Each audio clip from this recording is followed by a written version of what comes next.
भीषण दुष्काळी परिस्थिती एकट्या मराठवाड्यात नाहीये तर पश्चिम महाराष्ट्रातही सध्या टँकरच्या जीवावर गावं एक एक दिवस काढतायत। घोटभर पाण्यासाठी लोकांची वणवण। वाशिमकरांची पाण्यासाठी रात्रंदिवस भटकंती। खड्ड्यातून पाणी जमा करायची वेळ। या महिला पाहताय खड्ड्यातून कटोऱ्यानं घोटघोट पाणी जमा करणाऱ्या या महिला।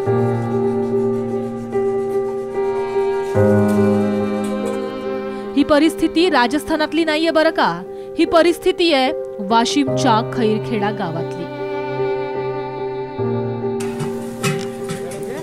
दर दिवशी महिला मैलोनमैल खड्ड्यांच्या शोधात जातात, सोबत एखादा कटोरा ज्यानं पाणी गोळा करता येईल। वाशिममध्ये पाण्यासाठीची स्थिती दिवसेंदिवस बिकट होत चालली आहे। रात्रंदिवस पाण्यासाठी वेळ द्यावा लागत असल्यानं अनेक कुटुंबांवर गावं सोडायची वेळ आली आहे।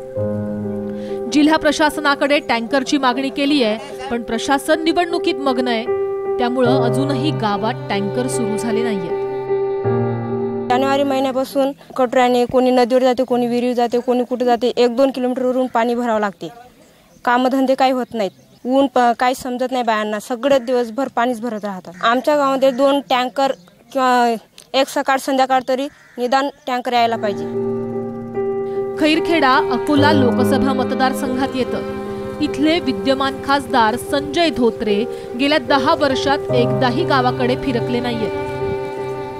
खैरखेडा गावात पाणी नाही, कटोऱ्यान पाणी भरा लागते, काम नाही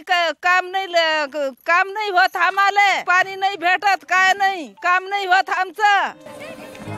सध्या लोकसभा निवडणुकीचा प्रचार जोरदार सुरू आहे, पण या लोकांच्या चेहऱ्याकडे पाहिल्यानंतर तुम्हाला खरंच वाटतं यांना निवडणूक मतदानामुळे काही फरक पडतो? घोटभर पाण्यासाठी आसुसलेली ही लोक आपल्या सुजलाम सुफलाम महाराष्ट्रात राहतात, यावर विश्वासही बसायचा नाही। जगातली सर्वात मोठी लोकशाही म्हणून आपण टेंभा मिरवतो, पण हा टेंभा मिरवताना एकदा या सुरकुतलेल्या चेहऱ्यांकडे बघा, आपल्यालाच लाज वाटेल। गजानन भोयर, साम टीव्ही, वाशिम।